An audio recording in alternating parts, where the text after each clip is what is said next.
Today's Mercedes-Benz interview of the day brought to you by Mercedes-Benz. Luxury SUVs now come with the luxury of choice there. The vehicle's all electric, the feeling all Mercedes. Learn more at mbusa.com/special offers. Jay Bilas, college basketball analyst, and Jay had a wonderful column that he wrote on ESPN.com yesterday, his tribute to Bill Walton, and thought, you know what, if you didn't read it, I'd love for Jay to recap some of that feeling you had when you worked with Bill. I brought up the fact that he's sort of like John Madden to a different generation, that they know John Madden as the broadcaster or the video game guy. They didn't realize he was a Hall of Fame coach. I had to tell somebody yesterday, a 33-year-old guy that I was talking to, how great Walton was as a basketball player. And they said, that guy was a great basketball. I said, yes, one of the greatest centers in college basketball history. How would you sum up working with Bill, Jay? A glorious adventure that every time you were around Bill, he made it about you. He made it a tremendous amount of fun. And he was so generous and kind, and he had a spirit that was hard to define. You always wound up laughing, sometimes at him. So most of the time at what he was saying. He was very self-deprecating, and he could bring the needle out, which I loved. He called me Jake. He never called me by my name, and I loved it. It was like Walton, is bringing me in, and even on broadcasts that I wasn't on, he would refer to me as Jake. And some people got it, some people didn't. But he was wonderful. And he would always, if you tried to talk to him about what may happen on the air, about content or some eventuality, he would immediately give you that big paw Heisman. Save it for the air, Jake. He wanted no part of discussing it beforehand. And just fantastic. And, you couldn't wrestle a check away from him. He was always interested. If you're sitting with him around a table, he was the guy everybody wanted to hear from, to hear his stories, his perspective, because he lived such a rich life, basketball and otherwise. But he wanted to know about you and your family and your hopes and dreams and things like that. But he was genuinely interested. He was really a wonderful human being. And for me, growing up in Southern California, I idolized him. I first started playing basketball third, fourth grade. So he was National Player of the Year, and at UCLA, they were winning championships and all that. And when you meet your idol and he exceeds your expectations, that's got to be pretty rare, at least in my experience. And he exceeded every one of the expectations I had of him, which were really high. And I talk about, I named my intramural team after Walton, called the Walton Gang. And because it was a tribute to the teamwork that he had, that he expected, that he hoped for. He had that simplicity. He wanted perfection, but he knew what simplicity meant. And having John Wooden there as his coach. And I fell in love with the ability to be selfless, but be the best player in college basketball, which is really hard to do. And, taking that style into that Portland team in '77, that's the most selfless, champion I've ever witnessed. And didn't have really star power, had Bill and Mo Lucas and Jack Ramsey. But that ability, that innate ability to see a game differently. I mean, we marvel at Joker now. Bill did Joker-like things, 50 years ago. Yes. Aside from bringing the ball up court, I think maybe you put Wes Unseld in this category, maybe even Kevin Love, but to me, he was the best outlet passer that ever lived.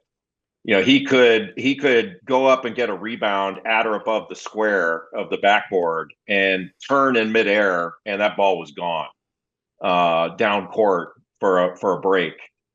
He could really run before he was injured. And I think his NBA career, Dan, I mean, we're about the same age. You remember that stuff. Like he was probably the Sandy Koufax in a way of the NBA, that when he was healthy, it was him and Kareem were the best centers, and that was it. And I think it was him and Kareem as the best players, not just the best centers, but the best players to ever play college basketball.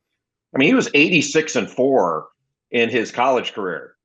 In 3 years, he went 30-0, 30-0, 26-4. And his senior year in 1974, they lost. They called it the lost weekend in Sports Illustrated. They lost back to back to Oregon and Oregon State. Digger Phelps and Notre Dame ended that 88-game winning streak, and then they lost in double overtime to David Thompson and NC State in the Final Four in Greensboro, North Carolina. That was it. And teams used to stall against them, you name it. But I remember, my coaches when I got to college. The trainer at Duke was a guy named Max Crowder, and he insisted Bill Walton's the best player I've ever seen. And they all talked about him being the best. And then you get to know him later on, and he was later on in his career he became a showman. But he wasn't necessarily like that off the court. He was goofy and fun. But hey, can I read you a text message he sent one time? Sure. You have time for that? Absolutely. So I played golf with a high school buddy of mine named Steve Howard. And Steve was a deadhead, or still is a deadhead, has gone to dead shows for 35 years. And he and Bill became friends through dead shows. So Steve and I played golf this last summer. And while we're playing, we decide, hey, let's send a video to Big Red. So we sent a video to Bill, and this was his response. And I'll do it in his voice. Awesome, terrific, Steve and Jake, two of my heroes. Thanks for your kindness, patience, and my life. On your golf adventure, Jake mentioned going low. Please remind him I'm much better going high. May the four winds blow you safely home. May you stay forever young. May you stay forever, Steve and Jake. With eternal gratitude and boundless everything, I miss you, I salute you, I thank you. BW, from the bright side of the road, I'm the luckiest guy in the world. That's his response.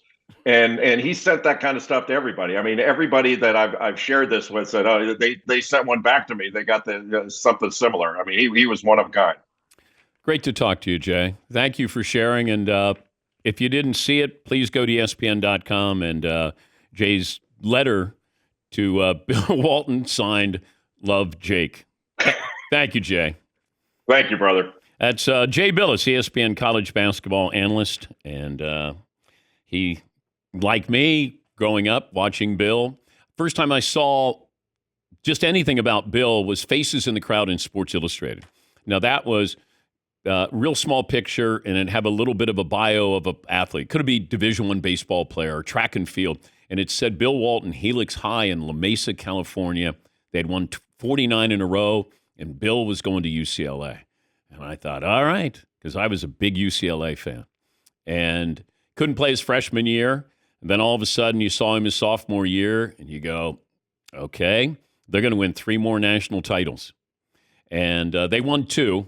That senior year, I think there were a lot of distractions going on with Bill. And I don't know if he and John Wooden were in sync, but, he couldn't play his freshman year at UCLA, or he would have been part of another national title team. But you got to see him, had one of the greatest title game performances against Memphis State. I think he missed one shot, and that was an offensive goaltending. I think he was 21 to 22. He missed more free throws than he did field goals in that game. I think he was 21 to 22, 2 for 5 from the line, something like that. But wonderful player, never as good. We talk about Bo Jackson if he had stayed healthy. Like there's a few, Kirby Puckett, there's certain athletes where you go, boy, if they had stayed healthy, what could they have been? And Bill is certainly in that very, very small category of greats who could have been even greater, historically great, had he been able to stay healthy.